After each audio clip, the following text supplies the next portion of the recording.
Pada kesempatan yang bahagia ini kita akan bahas tentang bagaimana sulitnya menjaga pahala amal ya. Tentunya kita tahu bersama bahwasanya kita dituntut untuk beriman dan beramal soleh.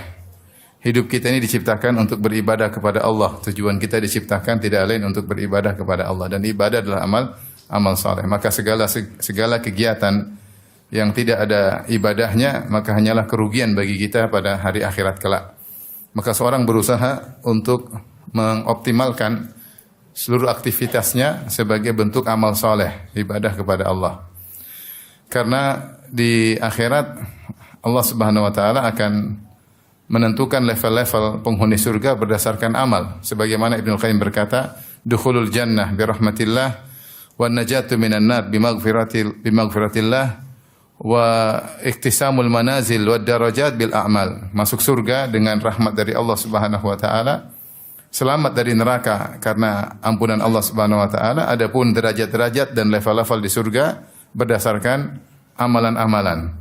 Kata Allah Subhanahu wa taala, "Wa likullin darajatum mimma amilu." Maka masing-masing mendapatkan derajat sesuai dengan amal yang dia lakukan. Dan sebagaimana telah dijelaskan pada kajian-kajian yang lain bahwasanya level di akhirat kelak sangat banyak ya, sangat banyak. Allah mengatakan, "Kullan numiddu haula'i wa haula'i min ata'i rabbik wa ma kana ata'u rabbika mahdzura. Unzur kaifa faddalna ba'dahum 'ala ba'd walal akhiratu akbaru darajati wa akbaru tafdhila."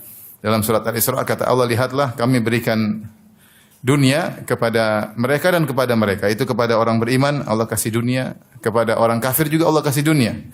Unzur kaifa faddalna ba'dahum 'ala ba'd. Lihatlah di dunia kita bisa melihat bagaimana level-level ekonomi manusia. Ada yang sangat kaya, ada yang sok kaya, ada yang baru kaya, ada yang merasa kaya ya. Ya, dan banyak macam-macam. Jadi level di dunia ini kekayaan berlevel-level. Kata Allah Subhanahu wa taala, "Walal akhiratu akbaru darajatin wa akbaru tafdhila." Di akhirat lebih lagi derajatnya lebih banyak lagi. Karena Allah sangat detail. Allah sangat detail ketika membagi level para penghuni surga. Dan ini konsekuensi dari keadilan Allah Subhanahu wa taala. Allah tidak akan menyamakan yang satu dengan yang lainnya. Enggak mungkin orang yang salat malam dengan tidak salat malam mau disamakan. Enggak mungkin orang yang salat malam 1 jam dengan 15 menit mau disamakan. Mustahil. Karena Allah Subhanahu wa taala Maha adil dalam memberi ganjaran. Dalam salat saja kata Nabi sallallahu alaihi wasallam, "Inna rajul la yansarifu min salati wa ma kutiba lahu illa usyruhu illa nisfuhu au thuluthuhu au rubuhu." Ada seorang selesai salat tidak dicatat amalnya kecuali hanya setengahnya atau sepertiganya atau seperempatnya atau seperlimanya atau seperenamnya atau sepertujuhnya atau seperdelapannya atau sepersembilannya atau sepersepuluhnya. Ya beda-beda satu dengan yang lain. Salatnya sama-sama tapi pahalanya beda. Allah Maha detail. Oleh karenanya seorang berusaha segala aktivitasnya agar bernilai pahala dari Allah Subhanahu wa taala. Ini perlu perjuangan. Perjuangan beramal soleh. Sementara kita di zaman ini disibukkan dengan berbagai macam kegiatan tidak bermanfaat. Nonton berita kebanyakan ya, kepo kebanyakan ya, kuliner kebanyakan ya. Kebanyakan berlebihan ya. Sehingga waktu untuk beraktivitas amal soleh semakin berkurang. Maka perjuangan terutama di zaman fitnah sampai Rasulullah SAW mengatakan al-ibadatu fil harji ka hijratin ilayya, beribadah di musim fitnah seperti hijrah kepadaku. Kenapa sampai Nabi bilang seperti hijrah? Karena musim fitnah orang banyak sibuk dengan fitnah. Nimbrung, komentar, analisa ya. Sibuk dengan fitnah. Sementara yang sibuk ibadah cuma sedikit. Maka orang yang hebat di musim fitnah, tidak ikut-ikutan kepo, tidak ingin banyak tahu tentang fitnah, dia sibuk beribadah, dia seperti berhijrah kepada Nabi sallallahu alaihi wasallam. Maka ini zaman kita butuh berijtihad, bersungguh-sungguh saling menasihati untuk beramal saleh. Wa tawasau bil haq, saling menasihati dalam kebaikan, dalam kebenaran. Satu menasihati yang lain, suami menasihati istri, istri menasihati suami ya. Kawan menasihati kawannya, kakak menasihati adiknya, adik menasihati kakaknya. Sama-sama teman pengajian saling menasihati karena kita butuh beramal saleh. Kalau udah mati selesai kita enggak bisa beramal saleh. Sekarang kita masih bisa baca Quran, masih bisa ngaji, masih bisa sedekah, masih bisa tersenyum karena Allah Subhanahu wa taala begitu mau jemput selesai semuanya.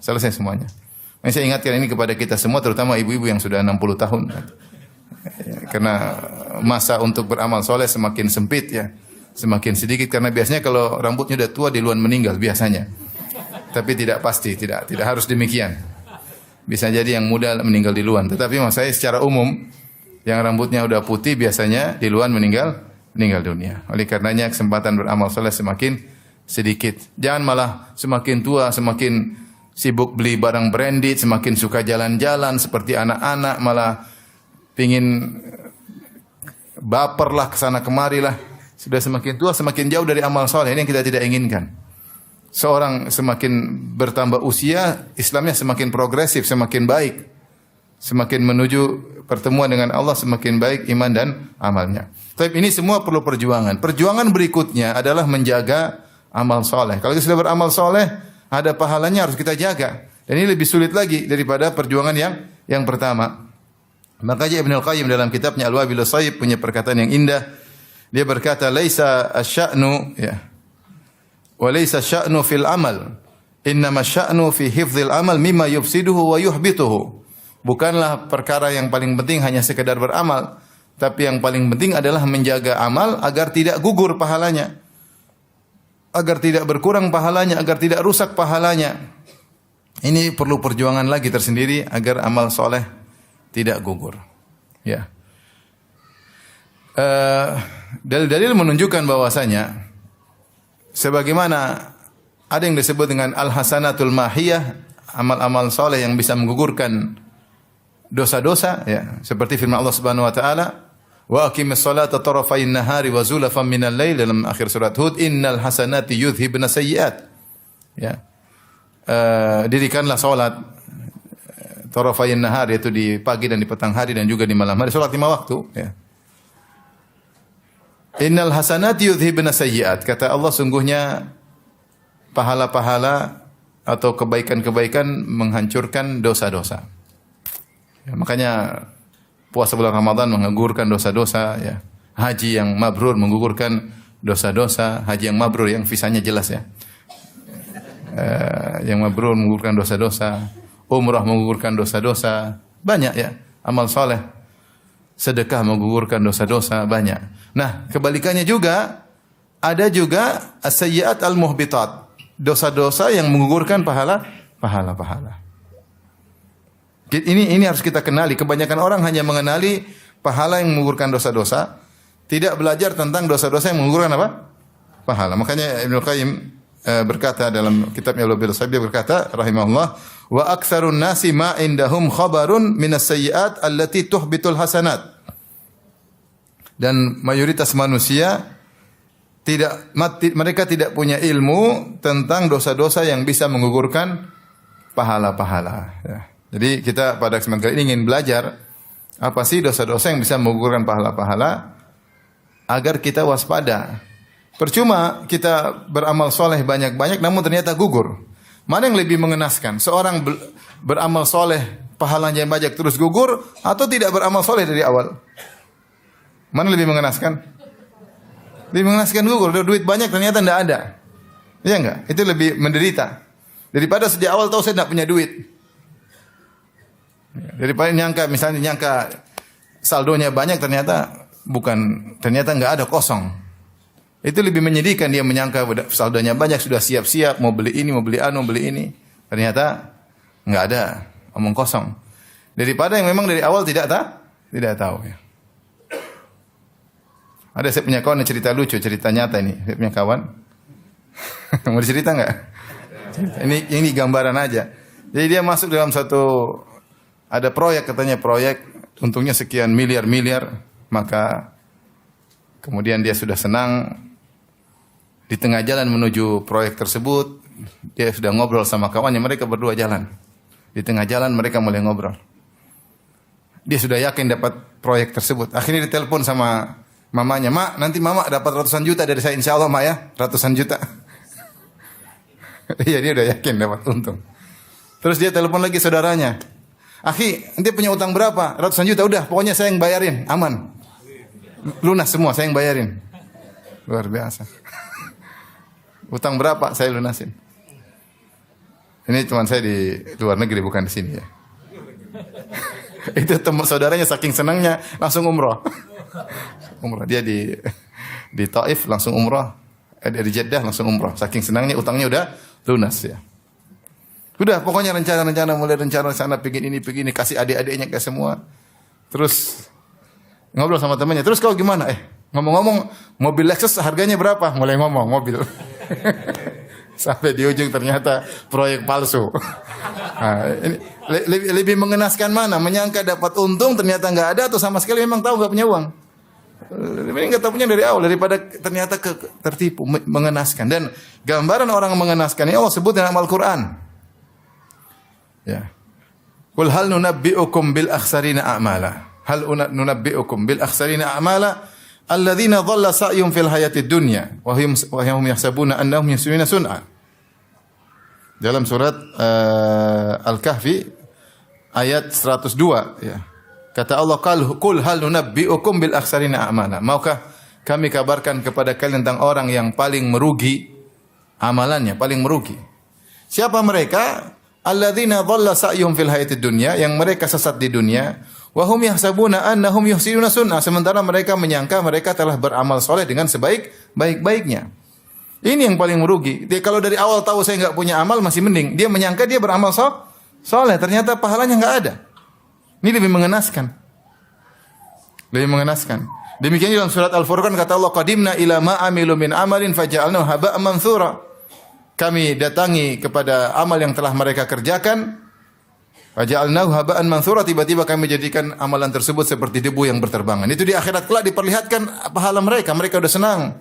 Lalu Allah jadikan pahala tersebut seperti debu yang berterbangan. Ini mengenaskan. Ini mengenaskan.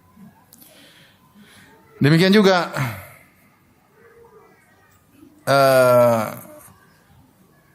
dalam surat Hud kata Allah Subhanahu wa taala ya tentang orang-orang yang beramal saleh dengan niat dunia. Man kana yuridul hayatad dunya wa zinataha nuwaffi ilaihim a'malahum fiha wa hum fiha la yubkhasun. Ulaika alladhina laysa lahum fil akhirati illa an-nar wa habita ma sana'u fiha wa batilu ma kanu ya'malun.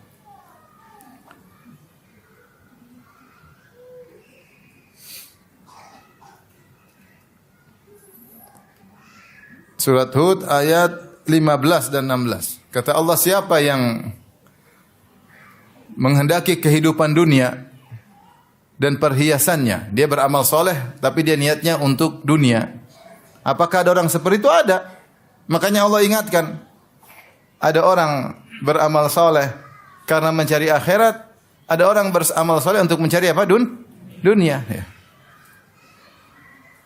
Ketika para sahabat aja perang dalam perang Uhud, ternyata ada yang melanggar. Allah mengatakan, minkum may yuridud dunya wa minkum man yuridul akhirah. Di antara kalian ada yang mencari dunia dengan perang Uhud, dengan jihad mencari dunia, dan di antara kalian yang mencari apa? Akhirat. Itu sahabat. Amalnya luar biasa, jihad.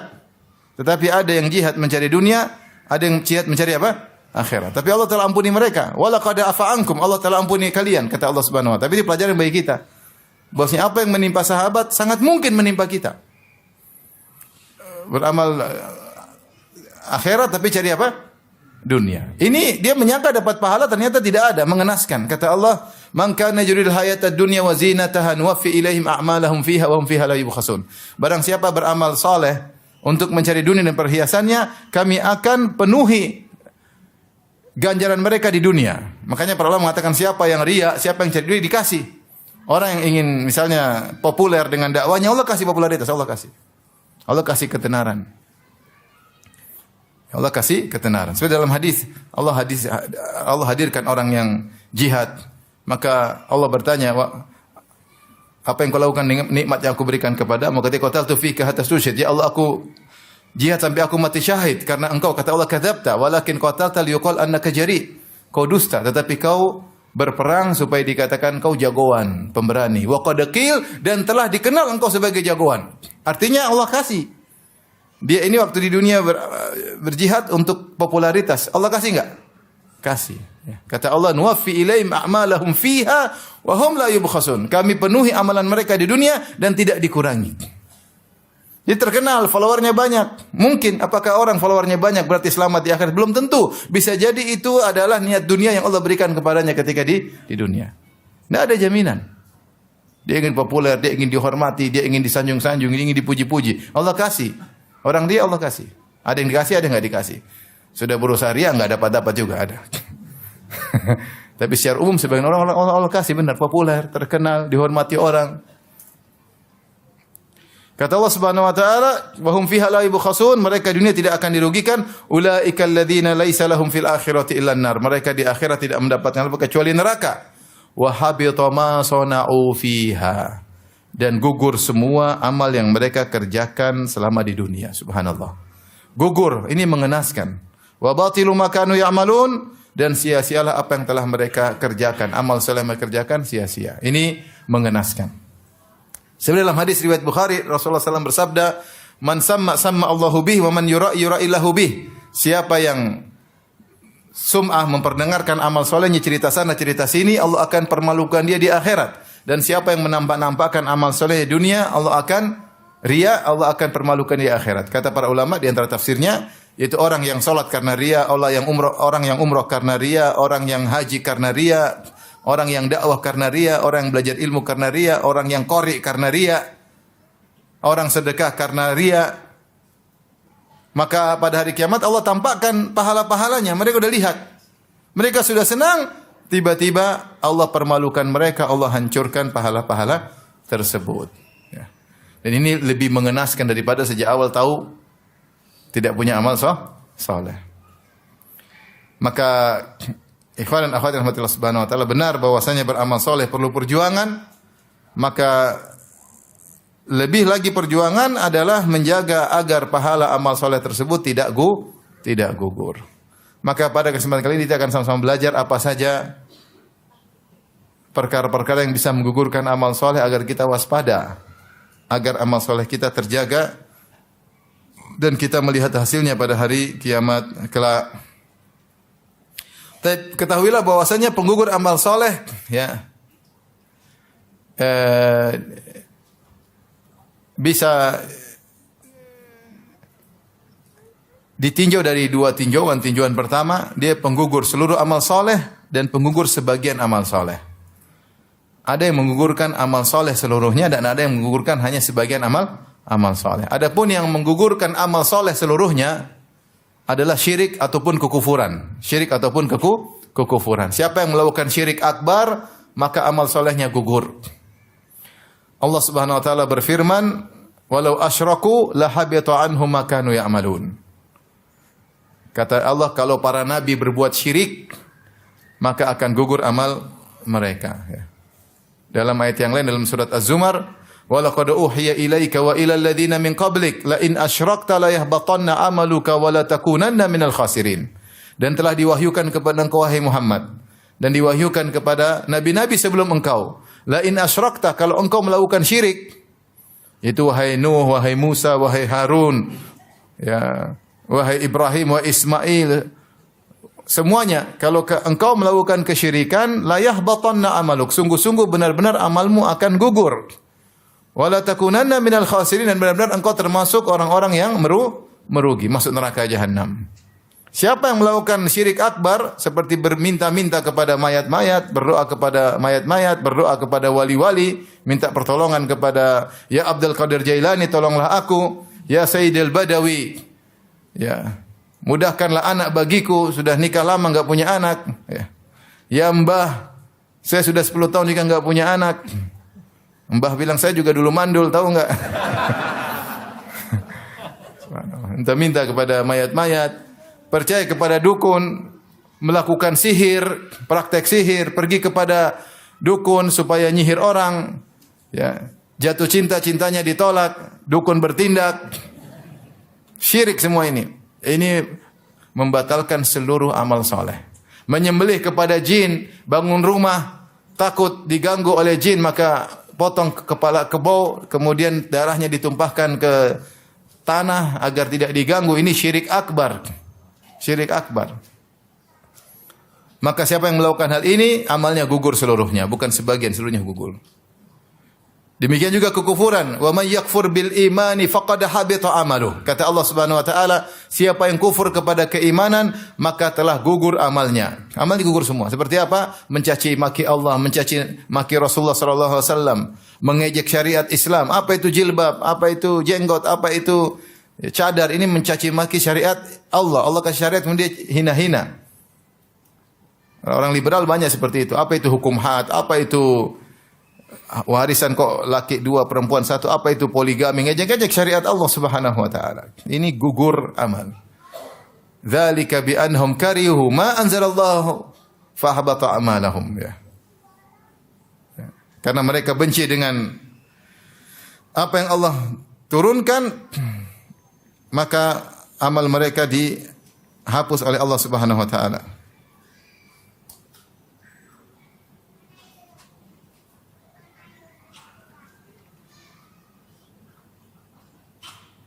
Dalam surat Muhammad ayat 9. Kata Allah, "Dzalika bi annahum karihu ma anzalallah." Hal itu karena mereka benci dengan apa yang Allah turunkan, yaitu syariat Allah, mereka enggak suka. Mereka ingin merubah syariat Allah. Fa ahbata amalahum, maka amalan mereka gugur.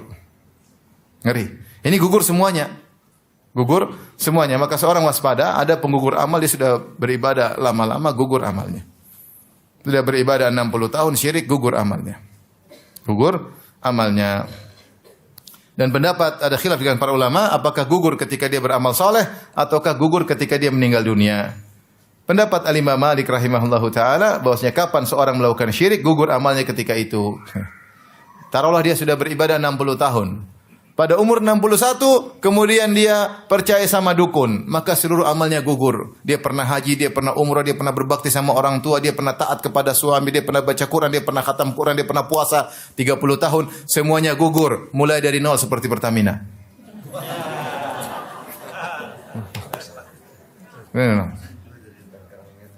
Ngeri. Ini pendapat siapa? Imam Malik.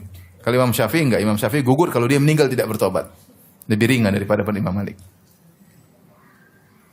Kata Imam Malik, kalau dia ternyata tobat dari sudah syirik kemudian tobat, harus haji ulang. Karena haji yang kemarin tidak ada nilainya lagi. Harus ulangi haji lagi. Ngeri. Oleh karena hati-hati jangan sampai terjerumus pada dosa-dosa yang menggugurkan seluruh amal, yaitu syirik maupun kekufuran. Dan banyak tersebar orang yang pemahaman liberal banyak yang merupakan kufur kepada Allah Subhanahu wa taala. Tapi yang kedua, ada dosa-dosa yang menggugurkan hanya sebagian amal, tidak seluruhnya. Hanya sebagian amal ya. Ini dosa-dosa selain syirik dan kekufuran. Hanya sebagian amal yang dia gugurkan ya. Seperti perkataan riba, ya. Aisyah radhiyallahu taala anha menegur Zaid bin Arqam ketika beliau tahu Zaid bin Arqam melakukan praktek riba bil ainah, maka kabarkan kepada Zaid, innahu qad abtala jihadahu ma'a Rasulillah sallallahu alaihi wasallam illa an yatub. Kata Aisyah, sampaikan kepada dia bahwasanya dia telah menggugurkan pahala jihadnya bersama Nabi kecuali dia bertaubat. Ya, tidak semua amal gugur, tapi dia melakukan riba maka pahala jihadnya gugur. Jihad pahalanya kayak apa? Gara-gara riba gugur, ngeri. Ya. Maka ini jenis penggugur amal, ada yang gugur semuanya, ada yang gugur sebagian amal. Tapi ini tinjauan pertama. Tinjauan kedua, penggugur amal bisa kita tinjau juga. Ya. Yaitu pertama menggugurkan amal dari awal, yaitu amal tidak diterima karena bercampur dengan penggugur amal ini. Itu seperti syirik kecil. Kalau orang melakukan amal soleh karena riya, maka sejak awal pahalanya enggak ada. Sejak awal pahalanya sudah tidak ada karena sejak awal dia sudah berniat apa? Riya ya. Dia dakwah riya, maka sejak awal pahala dakwahnya enggak ada. Dia bangun masjid riya, supaya orang tahu saya bangun masjid. Ya, kemudian dia riya, dia publish, dia pingin orang tahu semua. Niatnya supaya dipuji. Maka sejak awal dia tidak punya pahala. Ini penggugur awal sejak awal. Dan ada penggugur awal yang belakangan pahalanya sudah ada terus gugur. Nah, ini yang bahaya juga. Dia tadinya ikhlas, paham? Ikhlas terus dapat pahala. Kalau tadi riya sejak awal pahalanya sudah enggak ada. Enggak, ini sekarang dia ikhlas, kemudian dia punya pahala, ternyata pahalanya gugur. Pahalanya gugur ini tadi bisa jadi gugur semuanya karena syirik akbar maupun kufur. Bisa jadi gugur hanya pahala tersebut jika ada sebab-sebab yang membuat dia gugur. Contohnya seperti alman wal adha. Alman wal adha yaitu setelah dia sedekah 5 tahun kemudian dia ungkit-ungkit, kamu yang dulu saya bantu kan? Kamu dulu kan yang susah, miskin dulu saya yang jadikan kamu kaya ya. Saya mudahkan kamu kaya ya. Kamu dulu kurus krempeng sekarang jadi gembrot kan? Dulu saya yang traktir terus misalnya. Jadi dia ngungkit-ngungkit, ini gugur. Tadinya padahal sudah ada pahalanya. Jadi gugur. Ini gugur seluruhnya tapi cuma amal tersebut, amal terkait. Paham? Gugur seluruhnya tapi amal terkait dengan sedekah tadi yang dia ungkit-ungkit. Paham? Bisa jadi gugur, bisa jadi tidak gugur seluruhnya, gugur sebagian pahala. Gugur sebagian pahala. Gugur sebagian pahala seperti apa? Seperti tadinya dia beramal soleh, dia sembunyikan, kemudian dia ceritakan. Sama-sama ikhlas. Pahala amal soleh yang disembunyikan lebih afdal daripada yang diceritakan. Allah mengatakan, ya, in tubudu sadaqati fa ni'mahi. Kalau kalian menampakkan sedekah maka itu baik. Wa in tukhfuha wa tu'tuhal fuqara fa huwa khairul lakum. Tapi kalau kalian sembunyikan dan kalian berikan kepada fakir miskin diam-diam, maka itu lebih baik daripada yang kalian tampakkan. Jadi intinya amal saleh yang disembunyikan lebih afdal daripada yang ditampakkan. Rasulullah bersabda, "Man istata'a minkum an yakuna lahu khabi'un min amalin salih falyaf'al." Siapa di antara kalian yang mampu punya amal saleh yang disembunyikan, maka lakukan. Itu berusaha tidak ada yang tahu kecuali siapa? Allah. Dia sudah beramal soleh 30 tahun yang lalu, disembunyikan. Tidak ada yang tahu kecuali Allah. Kemudian ada satu saat dia cerita. Dia cerita bukan karena riya, tapi ya cerita, ya mungkin cerita aja. Ya mungkin lagi ngobrol-ngobrol. Akhirnya, oh kamu loh yang dulu ini ya. Oh iya, saya dulu yang itu. Dia cerita akhirnya. Ketika dia cerita, kata Ibnu Al-Qayyim rahimahullahu ta'ala, maka amalnya berubah dari pahala yang tinggi, pahala amal tersembunyi, turun menjadi pahalanya lebih sedikit, yaitu amal yang ketahuan. Ini masih ikhlas. Kalau ternyata dia cerita lagi karena riya, maka hilang. Saya bacakan kata Ibnu Qayyim dalam Wabil Sayyib halaman 22. Wa qad jaa'a fi atharin ma'ruf, telah datang dalam athar yang ma'ruf, innal abda la ya'malul amala sirran lillah la yattali'u alaihi ahadun illa Allah ta'ala. Sungguhnya seorang hamba melakukan suatu amalan sirran, diam-diam. Karena Allah, ikhlas. Tidak ada yang tahu kecuali hanya Allah Subhanahu wa taala. Tidak ada yang tahu, temannya enggak tahu, istrinya enggak tahu, atau suaminya tidak tahu, kakaknya enggak tahu, adiknya enggak tahu. Enggak ada yang tahu. Yang tahu cuma siapa? Allah. Fa yatahaddatsu bihi, maka dia pun cerita setelah itu. Dia publish, entah dia cerita masa lalunya. Karena ikut podcast cerita macam-macam. Bahaya ini. Cerita. Dia ikut podcast cerita, saya dulu begini. Dia ikhlas, bukan riya, tapi dia cerita akhirnya. Fayantaqilu min diwani sirri ila diwanil alaniyah. Maka berubahlah catatan amal yang tadi dicatat di buku catatan amal tersembunyi berpindah kepada buku catatan amal yang kelihatan atau yang ketahuan. Ini pahalanya berkurang. Tsumma yasiru fi dzalika diwan al hasabil alaniyah. Maka kemudian berubah pahalanya jadi berkurang. Kemudian kata Ibnu Qayyim, fa in tahaddatsa bihi li sum'a wa talabil jahi wal manzila inda ghairillahi ta'ala abtalahu. Kalau ternyata dia cerita lagi, kali ini ceritanya bukan untuk apa-apa tapi untuk riya, supaya orang akui dia. Talabul manzila. Riya itu apa? Menampakkan amal saleh, atau sum'a itu menampakkan amal saleh, bercerita talabul manzila fi qulubin nas, supaya orang akui. Maka cerita, "Oh iya, saya dulu begini. Orang sampai, "Oh ya Masya Allah, sampai nangis, orang nangis." Tapi cerita, oh sudah. Sekarang dia cerita untuk diakui. Ketika dia cerita untuk diakui, tadinya catatan amal tersembunyi, jadi amal kelihatan, jadi amal yang riya, hilang. Jadi hilang. Ngeri. Oleh karena seorang waspada, ya, jangan sampai amalnya gugur. Jadi kita ulangi, ada amal yang gugur sejak awal karena niatnya enggak benar, ada yang amal berkurang pahalanya, ada yang amal pahala gugur belakangan. Faham Ibu-ibu? Semua yang harus kita waspadai. Semua harus kita waspadai. Taib. Sekarang kita bahas apa saja yang bisa menggugurkan amal, menggugurkan pahala agar kita waspada. Ya. Tadi yang pertama sudah kita singgung, ya, menggugurkan amal secara total. Ini bagian pertama. Menggugurkan amal secara total tadi apa, Bu? Syirik sama kufur. Syirik sama kufur. Syirik itu beribadah kepada selain Allah. Kufur itu banyak, ya. Mencaci maki Allah, mencaci maki Nabi, merendahkan Nabi, menghina Al-Quran, menghina syariat Allah, benci terhadap syariat Allah, membunuh Nabi, ini semua ada kekufuran. Ini ada semua kekufuran. Itu amalnya gugur seluruhnya. Yang kedua, di antara yang menggugurkan amal yang dicampurinya saja, tidak seluruh amal, adalah syirik kecil. Syirik apa? Kecil, riya. Apa itu riya? Menampakkan amal talaban li manzilatin talabul manzilah fi qulubin nas. Menampakkan amal atau menceritakan amal riya dan sum'ah supaya diakui oleh orang lain. Oh, ternyata ya. Iya, memang saya begitu. Ah, itu sudah. Ternyata saya baru tahu, Ustaz ternyata gitu. Iya, saya dulu saya sembunyikan, sekarang baru saya riya. Hati-hati, hati-hati. Ngeri. Ya. Kalau dari awal gugur sejak awal, kalau belakangan bisa gugur belakangan. Ini riya. Dan ini yang sangat dikhawatirkan oleh Nabi sallallahu alaihi wasallam. Akhwafu ma akhafu alaikum asyirkul asghar. Fasu'ila anhu qala ar-riya. Yang paling aku khawatirkan menimpa kalian yaitu para sahabat adalah syirik kecil. Ditanya apa syirik kecil, kata Nabi ar-riya, yaitu beramal soleh diperlihatkan untuk dipuji atau disanjung. Termasuk dalamnya sum'ah. Sum'ah adalah memperdengarkan. Dalam hadis yang lain juga Rasulullah SAW ketika sahabat sedang berkumpul ngobrol tentang Dajjal.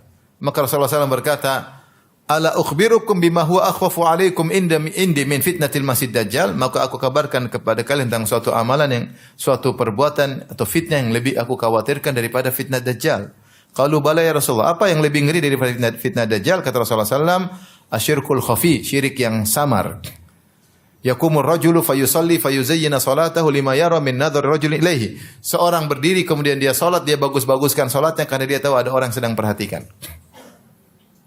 Dia supaya dipuji, dia salat, dia bagus-bagus salatnya. Dia jadi imam, Allahu Akbar. Biasanya dia baca qul huwallahu ahad sama qul a'udzu birabbin nas. Tahu-tahu dia baca Allahu Akbar, tahu-tahu ada orang di belakang. Ini Pak Bupati nih. Akhirnya dia rubah jadi surat Al-Baqarah. Supaya dipuji oleh Pak Bupati. Kalau ganti Al-Baqarah, Pak Bupati dan batu-batu. Jadi dia sengaja. Ya. Ketika dia pengajian, dia tahu ada pejabat hadir, dia tambah banyak gaya. Dalil-dalilnya keluar semua. Biasanya dalil cuma 1, 2, dalil 10 sekarang keluar. Supaya orang tahu. Dia sebut hadis dengan sanad-sanadnya. Supaya pejabatnya terpukau. Biasanya tidak begitu. Ini namanya dia menghiasi amal untuk dipuji. Ngeri atau tidak, Ibu? Ngeri. Ngeri. Maka seorang jangan beramal soleh karena mencari pengakuan manusia. Ngapain cari pengakuan manusia? Apa faedahnya manusia ngakuin kita? Nggak ada faedahnya. Faedahnya itu kalau kita diakui oleh Allah. Satu dunia ngakuin kita, tapi kalau kita buruk di hadapan Allah, nggak ada faedahnya. Satu dunia muji kita, kasih like semua. Jempol tangan, jempol kaki semua. Satu dunia. Tapi kalau Allah tidak akui, percuma. Percuma. Nggak ada faedahnya. Nggak ada faedahnya.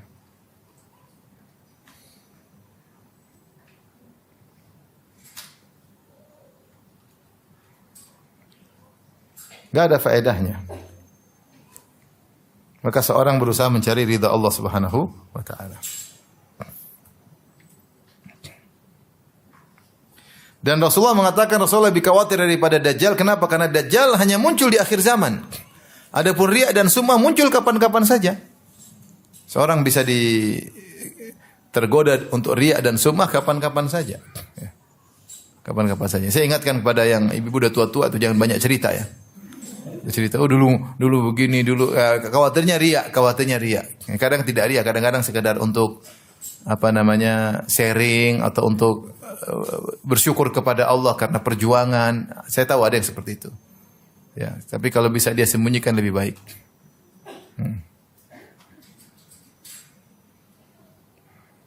Tidak semua yang cerita kemudian riya, tapi rawan, potensi riya sangat besar. Makanya para sahabat dulu suka menyembunyikan amal soleh mereka. Taib.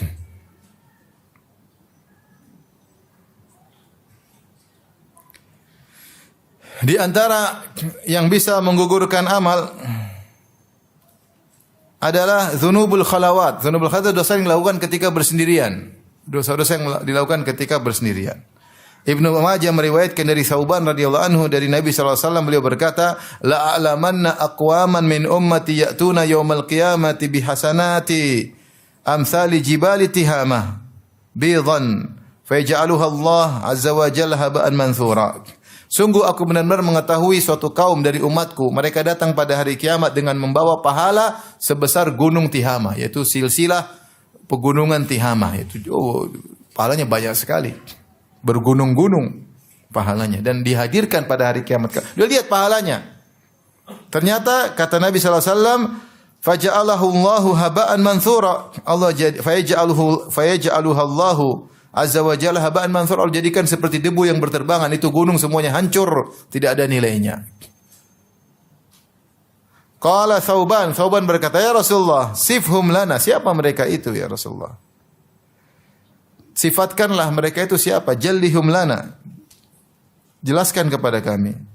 Alla nakuna minhum wa nahnu la na'lam. Jangan sampai kami termasuk orang-orang tersebut pada hari kiamat kelak, sementara kami tidak sadar. Qala ama innahum ikhwanukum wa min jildatikum. Mereka itu adalah saudara-saudara kalian, bahkan dari bangsa kalian. Wa ya'khuduna minal lail kama ta'khudun. Dan mereka juga beribadah di malam hari seperti kalian. Walakinnahum aqwamun, akan tapi mereka itu ada kesalahannya apa? Walakinnahum aqwamun idza khalau bimaharamillah intahaquha. Tapi mereka kalau sudah bersendirian dengan maksiat mereka melanggarnya. Ini disebut dengan istilah para ulama dengan dzunubul khalawat, yaitu dosa yang dilakukan ketika bersendirian. Ini yang mengerikan. Oleh karenanya para ulama bahas apa maksud hadis ini? Karena siapa sih yang selamat dari dosa seperti ini? Namanya orang maksiat diam-diam, sembunyi-sembunyi. Ya. Apakah setiap kita melakukan dosa tatkala bersendirian kemudian menggugurkan amal soleh kita? Maka dibahas oleh para ulama. Ada beberapa pendapat tadi mengatakan maksudnya orang munafik. Ya. Yastakhfuna minan nas wala yastakhfuna minallah. Seperti dalam surat Al-Quran. Yaitu mereka menyembunyi ketika di hadapan manusia mereka berlagak soleh, ketika di hadapan Allah bersendirian mereka ketahuan. Mereka orang munafik. Ada yang mengatakan mereka orang-orang yang riya. Orang-orang yang riya selalu menampakkan amal soleh di depan orang, penampilan soleh, tapi kalau sendirian mereka selalu bermaksiat. Bermaksiat. Ya. Ada yang mengatakan mereka ini adalah orang ketika bersendirian melakukan zina dengan keberanian, tanpa ada rasa menyesal, tanpa ada rasa takut. Karena Rasulullah mengatakan, innahum kanu qaumun lakinnahum qaumun idza khalau. Ketika mereka bersendirian, mereka melakukan. Jadi kebiasaan mereka selalu demikian. Beda dengan orang yang sekali-sekali hawa nafsunya menguasainya. Lagi tengah jam 12 malam tiba-tiba nonton film Korea. Satu hari ini aja, besoknya udah enggak lagi ya. Namanya hawa nafsunya menguasai dia. Kemudian dia bertobat kepada ini berbeda. Yang dimaksud dengan hadis ini orang selalu demikian. Sehingga dia meremehkan apa, maksiat. Kalau orang enggak ada langsung dia maksiat. Orang enggak langsung maksiat. Entah dia minum khamar, entah dia narkoba, entah dia nonton yang tidak. Selalu demikian. Orang tidak ada. Menunjukkan orang ini tidak benar. Dia melakukan maksiat dengan tidak ada rasa takut, tidak ada rasa penyesalan. Maka orang seperti ini kalau sampai pada derajat ini, amal dia gugur. Tapi intinya seorang berusaha kalau terjerumus dalam maksiat tatkala bersendirian segera bertaubat. Segera bertobat kepada Allah Subhanahu wa taala. Kata Ibnu Qayyim rahimahullah, ajma'al arifun anna dzunubal khalawat hiya aslul intikasat wa anna ta'ata sirhi aslus sabat. Para orang-orang yang ahli ma'rifah bersepakat bahwasanya dosa-dosa yang dilakukan dalam kesendirian itulah asal dari perubahan keterbalikan di kemudian hari. Artinya sekarang soleh nanti ternyata di ujungnya kok dia rusak. Biasanya dia rusak di ujungnya gara-gara dia selalu maksiat tatkala bersendirian. Ada sebabnya. Dan sebaliknya, orang bisa tegar, kokoh, ya. Kok tetap saja tulus, tetap saja istiqamah. Sebabnya kata Ibnu Qayyim adalah ta'atus sir, ketika dia sering bertaat kepada Allah dalam kesendiriannya, enggak ada yang tahu. Ini menyebabkan Allah menjaga dia. Makanya di antara sebab istiqamah adalah seorang berusaha untuk terbiasa melakukan amalan soleh yang orang lain tidak tahu. Itu menunjukkan dia memang cari muka sama Allah, bukan cari muka sama manusia. Tatkala itu maka Allah sambut cari mukanya, maka Allah jaga dia. Dia sedekah diam-diam, dia baca Quran diam-diam, dia sholat malam diam-diam, ya. Sehingga silaturahmi juga tidak pamer-pamer ke orang, ya. Baik sama istri juga tidak pamer-pamer ke orang. Ini baik sama istri, pamer sana-sana. Ayo, ajak istri kemana-mana, live. Waktu ngomelin istri tidak live. Baik sama istri, amal soleh bukan bapak-bapak? Amal soleh, bukan untuk di live-live kan. Oleh karenanya, seorang berusaha untuk beramal soleh tidak diketahui orang. Sekali-sekali ditampakkan, sekedar untuk teladan sesekali. Kalau dia tidak perlu tampakkan, tinggal cerita saja tentang orang lain. Ngapain cerita dirinya? Ya, kalau bisa. Kalau sekali-sekali dia cerita memang perlu sesekali, bukan terus-terusan. Bukan terus-terusan. Karena potensi riya sangat luar biasa. Tidak ada yang bisa jaga hatinya. Hati ini berubah-ubah. Sekarang ikhlas 5 menit kemudian bisa riya. Sesuai dengan situasi dan kondisi. Maka seorang ketika beramal soleh dalam kesendirian, maka itu sebab dia istiqamah. Kata Suhnun, iyyaka an takuna aduwan li iblis fil ananiyah, sadiqan lahu fis sirr. Hati-hati jangan sampai kau sok jadi musuhnya iblis ketika di hadapan orang, tapi ketika sendirian jadi kawan dekat iblis. Tapi di antara maksiat yang bisa menggugurkan amal adalah ghibah. Apa ghibah, ya. Secara umum bukan cuma ghibah aja, secara umum kezaliman. Siapa berbuat zalim, maka dia akan bayar dengan amal soleh. Hati-hati. Jangan zalimi orang. Kalau zalimi orang, kita bayar dia dengan apa? Amal soleh. Makanya saya bilang, pastikan kalau ada masalah kita yang terzalimi, pastikan.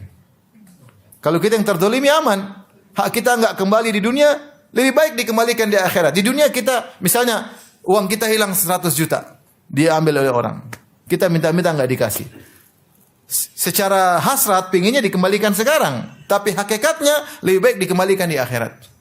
Karena kalau kita dikembalikan 100 juta di dunia, ini paling apa? Buat makan, buat jajan, buat jalan-jalan, buat beli macam-macam, selesai habis. Tapi kalau 100 juta ini kembali di akhirat dalam bentuk pahala, luar biasa. Atau dosa kita store sama dia.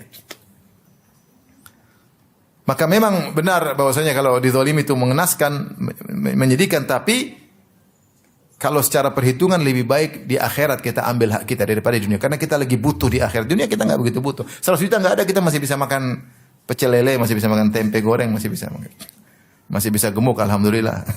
Tanpa 100 juta tersebut. Tapi kalau di akhirat kita butuh pahala. Butuh atau tidak? Butuh.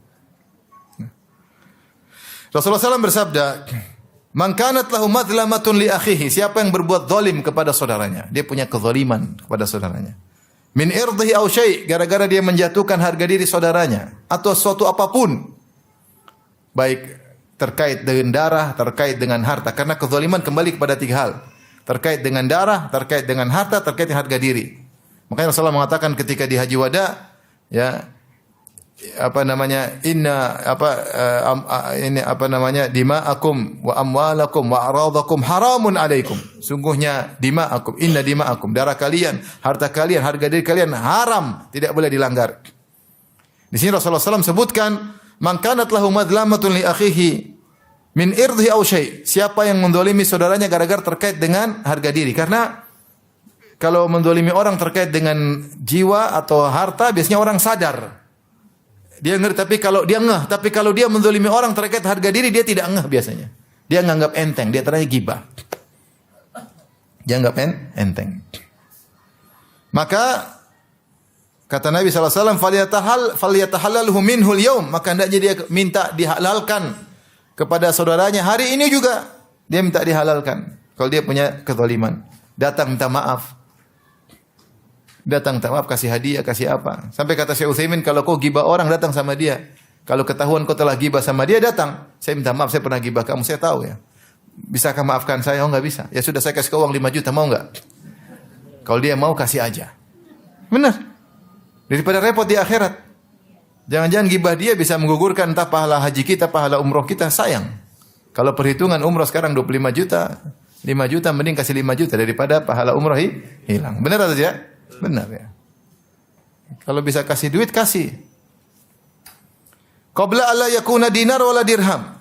Sebelum datang hari di mana tidak ada lagi dinar dan dirham. Hari kiamat tidak ada dinar, tidak dirham. Kita dibangkitkan dalam kondisi ya, hufatan, uratan, gurlan, buhman. Tidak pakai alas kaki, tidak berpakaian, belum disunat, buhman, tidak ada yang kita bawa. Sebagaimana kita lahir tidak bawa apa-apa, kita meninggal juga tidak bawa apa-apa. Membayar pakai apa? Kalau dunia masih bisa bayar dinar, dirham. Kata Nabi, aturannya bagaimana kalau kita zalimi orang? In kana lahu amalun salih ukhidha minhu biqadri madzlamatihi. Kalau dia punya amal saleh, maka harus bayar ke orang tersebut sesuai dengan kadar kezalimannya, dia bayar.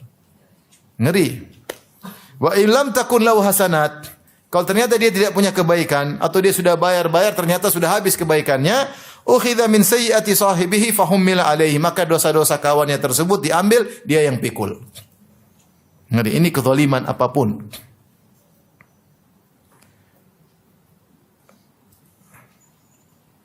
Apa kata Ibnu Qayyim rahimahullah taala? Wa innal abda la ya'ti yaumal qiyamati bihasanatin amsalil jibal. Sungguh seorang hamba datang pada hari kiamat membawa pahala sebesar gunung.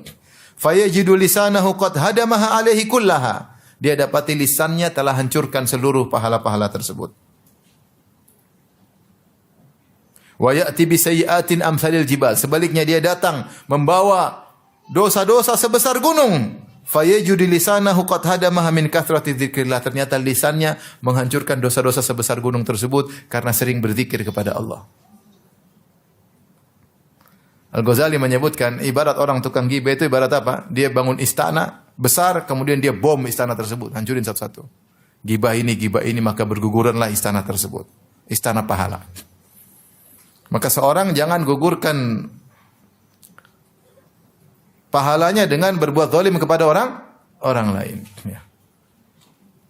Makanya Rasulullah pernah berkata, "Atadruna manil muflis?" Tahukah kalian siapa orang yang bangkrut? Bangkrut itu apa? Punya harta terus hilang. Itu Rasulullah kasih gambaran.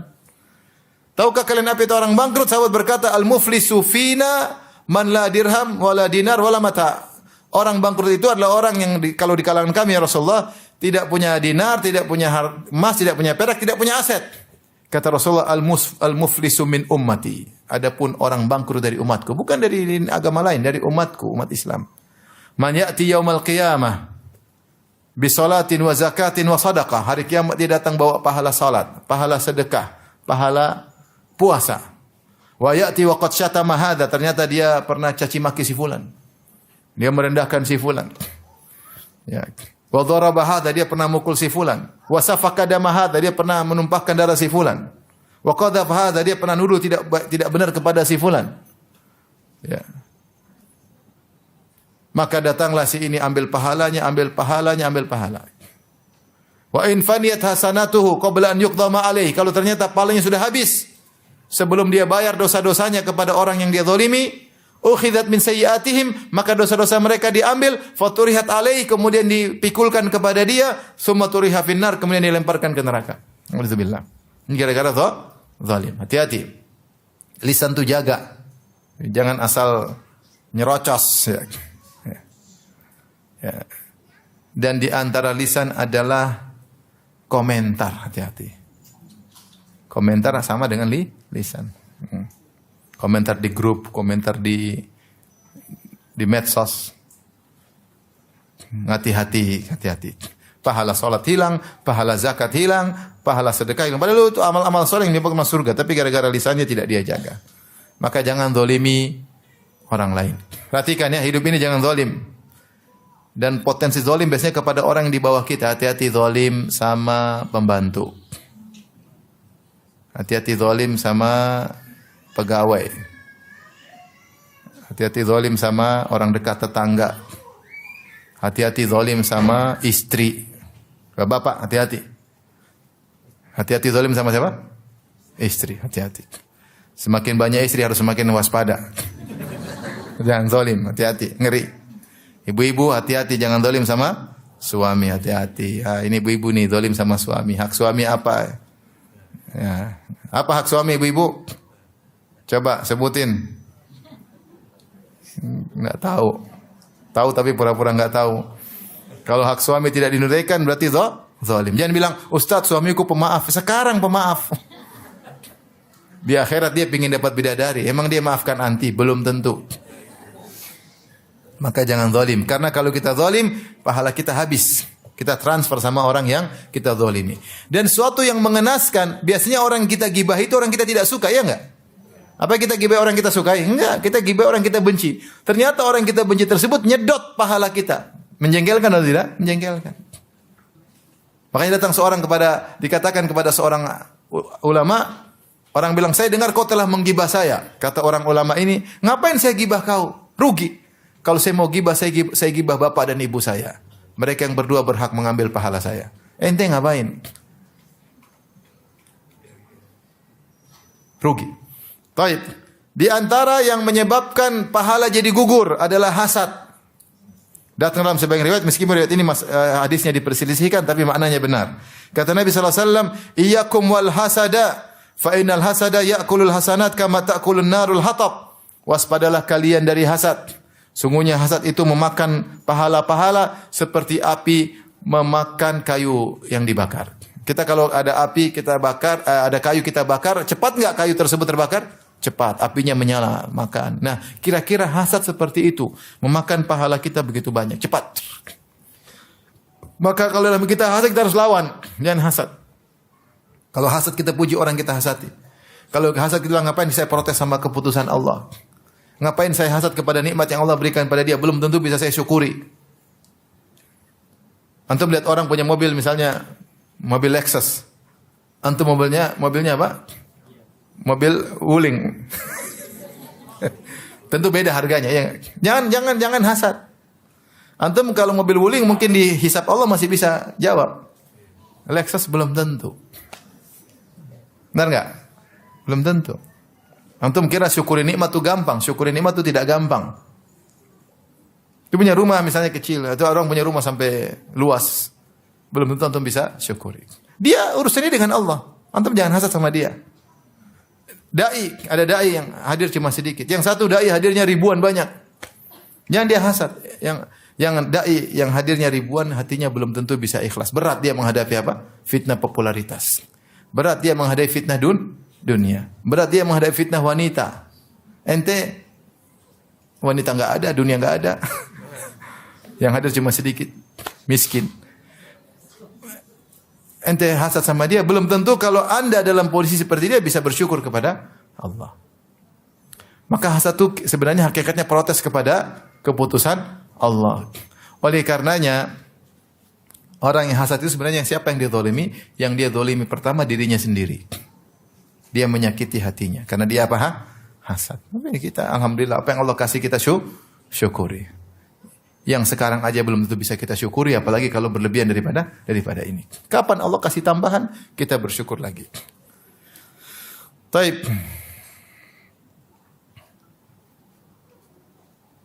Di antara tadi yang menggugurkan pahala, ya,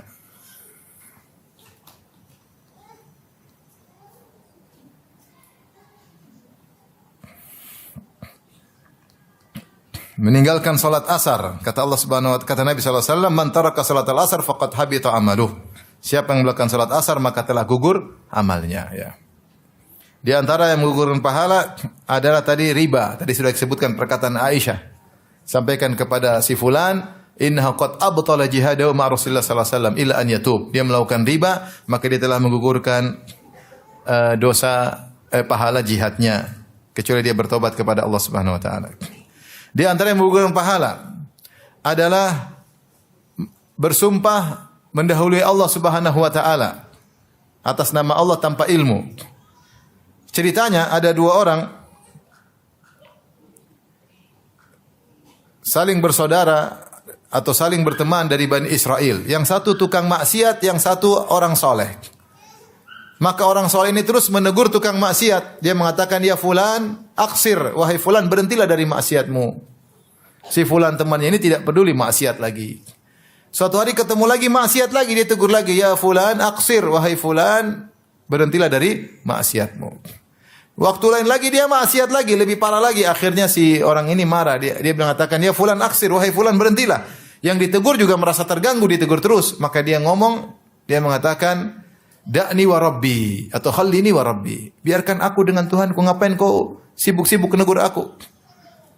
Abu Itha alayya raqiba, emang kau diutus untuk ngawasin aku? Jadi ini jawaban juga menjengkelkan sebenarnya. Ente ngapain ngetegur-tegur saya? Emang ente ditugaskan, sudah ada malaikat raqib atid, ngapain ente ngurusin saya? Gampangannya begitu. Maka orang ini emosi ketika ditegur demikian. Dia emosi ketika dia bilang, emang biarin urusan saya dengan Tuhan, ngapain urusan saya terus? Emang kau diutus Allah untuk menjadi pengawasku? Ini perkataan salah ya. Tapi orang ini akhirnya emosi, dia mengatakan, la yaghfirullahu lakak. La yaghfirullahu lak. Allah tidak akan ampuni engkau. Kata dia, wallahi la yaghfirullahu lak. Demi Allah, Allah tidak akan ampuni engkau. Dia mengikuti perasaan dia. Menurut dia orang seperti ini, yang ditegur jawabnya seperti ini, tidak bakalan diampuni. Maka Allah wafatkan mereka berdua. Allah berkata, man dzalladzi yata'ala alayya alla aghfira li fulan. Siapa yang berani-berani bersumpah dengan namaku, aku tidak akan mengampuni si fulan. Dia telah bersumpah mendahului siapa? Allah. Seakan-akan rahmat Allah sempit. Seakan-akan Allah tidak akan mengampuni orang pelaku maksiat. Kata Allah, wa qad ghafartu lahu wa ahbattu amalak. Aku telah ampuni orang tersebut dan aku gugurkan amalanmu. Orang ini amalnya gugur gara-gara berani nekat bersumpah mendahului siapa? Allah, membatasi rahmat Allah yang luas. Dia bilang Allah tidak akan ampuni kamu. Gara-gara kamu begini-begini tidak akan diampuni, maka dia yang justru masuk neraka. Kata Abu Hurairah, takallama bi kalimatin au baqat dunyahu wa ukhrahu. Dia telah mengucapkan satu kata yang menghancurkan dunianya dan akhiratnya. Hati-hati. Jadi ngomong itu jangan sembarang. Ya. Makanya hati-hati kalau sama saudara, sama keluarga kita, kamu itu enggak bakalan dapat hidayah. Waduh, ngeri seperti itu. Ini kan mendahului siapa? Allah. Kalau kita bilang sepertinya sulit, tapi Allahu a'lam, itu boleh. Kalau seperti dia kayaknya sulit dapat hidayah. Tapi ya Allah yang lebih tahu. Tapi kalau enggak bakalan orang itu mendahului Allah namanya. Orang ini enggak bakalan insaf. Misalnya ini kan mendahului Allah. Tidak bakalan masuk surga, tidak bakalan ini, tidak mungkin diampuni. Ini ngeri. Apalagi bersumpah ini mendahului Allah, ini bisa menggugurkan pahala karena lancang kalau bahasa kita. Apa namanya? Lancang atas nama Allah. Enggak boleh. Gara-gara emosional akhirnya mengatakan demikian. Taib, di antara mungkin yang terakhir membatalkan pahala adalah alman wal adha setelah bersedekah. Kata Allah Subhanahu wa taala, ya ayyuhalladzina amanu dalam surat Al-Baqarah 264, ya ayyuhalladzina amanu la tubtilu shadaqatikum bil manni wal adha. Wahai orang yang beriman, janganlah kalian batalkan sedekah kalian dengan mengungkit-ungkit dan menyakiti. Orang yang seperti ini seperti orang riya. Kata Allah, kalladzi yunfiqu malahu ria'an nas. Seperti orang berinfak tapi riya. Jadi orang yang sedekah ikhlas tapi dia ungkit-ungkit dan menyakiti, maka seperti orang yang riya. Orang yang riya amalnya gugur enggak? Gugur. Maka orang bersedekah ikhlas tapi nyakiti dan ngungkit juga pahalanya gugur. Dan nyakiti tersebut, ngungkit tersebut tidak harus langsung, bisa jadi belakangan. Bisa jadi belakangan. Apa itu ngungkit? Ngungkit saya kan yang kasih kau begini, saya kan yang beginikan kamu, saya kan. Ini namanya ngungkit. Sehingga menyakiti hati orang yang disedekahi. Maka ketika itu sedekah dia gugur. Itu namanya ngungkit-ngungkit. Merasa saya gini. Mungkin dia cerita kepada orang lain, oh saya yang bantu dia. Akhirnya sampai ke orang tersebut. Orang tersebut merasa terhina enggak? Terhina. Itu namanya ngungkit-ngungkit. Bisa langsung ke depan dia, bisa langsung melalui orang lain, akhirnya sampai kepada orang tersebut. Hati-hati. Hati-hati, jaga sedekah kita. Terkadang Allah menguji kita dengan orang yang kita bantu ternyata berbuat buruk sama kita. Jaga diri, jaga. Tidak usah kita ungkit-ungkit. Sebagian ulama membolehkan kalau kita dalam rangka nasihati dia. Bukan untuk mentang-mentang di hadapan dia, enggak. Misalnya dia nyakiti kita, dia enggak, kita bilangnya akhi, saya tidak seperti yang kau duga. Jangan kau duga saya suudzon sama kamu, jangan duga saya ini benci sama kamu. Bukankah dulu saya yang bantu kamu pertama kali? Nah, seperti ini sebenarnya membolehkan, tapi saya tidak anjurkan. Tadi kita ungkit dalam rangka bukan untuk menyakiti hatinya, tapi untuk apa? Mengingatkan atau menepis tuduhan yang dia tuduhan kepada kita. Seperti ini mudah-mudahan boleh. Sampai kata para ulama sebenarnya mengatakan boleh kalau suami sama istri, boleh. Karena istri sering lupa. Boleh. Bukan dalam rangka menyakiti hatinya, tapi untuk mengingatkan dia agar dia tidak terjerumus dalam neraka jahanam. Sebagaimana orang tua kepada anak juga boleh. Bahkan bukan orang tua yang negur, Allah langsung yang ungkit-ungkit dalam Al-Quran.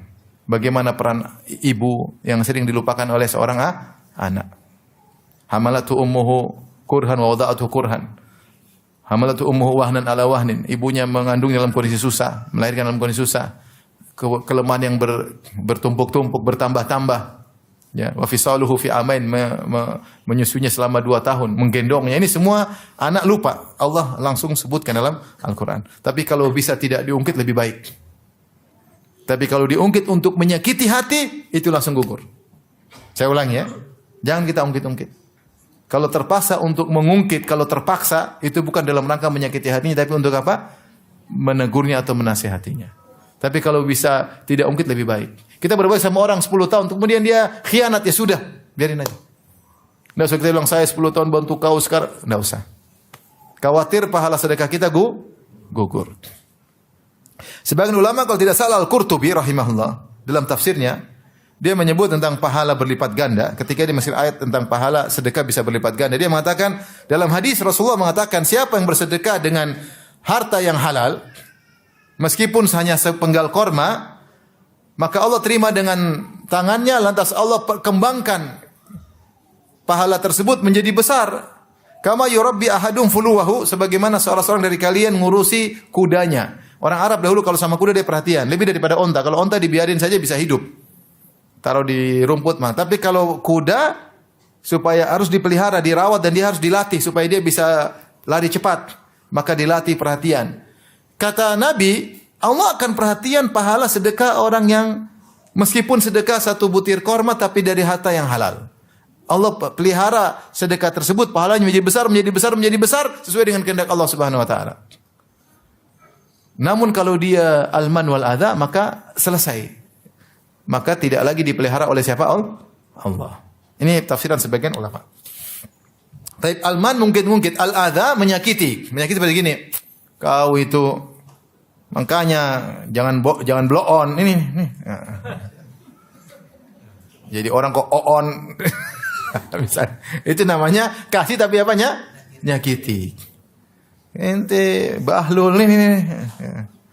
Ngapain minta-minta terus? Sampai kapan jadi bos? Kamu itu gimana? Itu namanya nyakiti. Kata Allah, qaulun ma'rufun khairun min shadaqatin yatba'uha adha. Mending kau enggak kasih tapi ngomong baik, aduh saya enggak ada duit, daripada kau kasih tapi ngomong yang menyakiti. Ini juga menggugurkan apa? Pahala sedekah. Baik, demikian saja.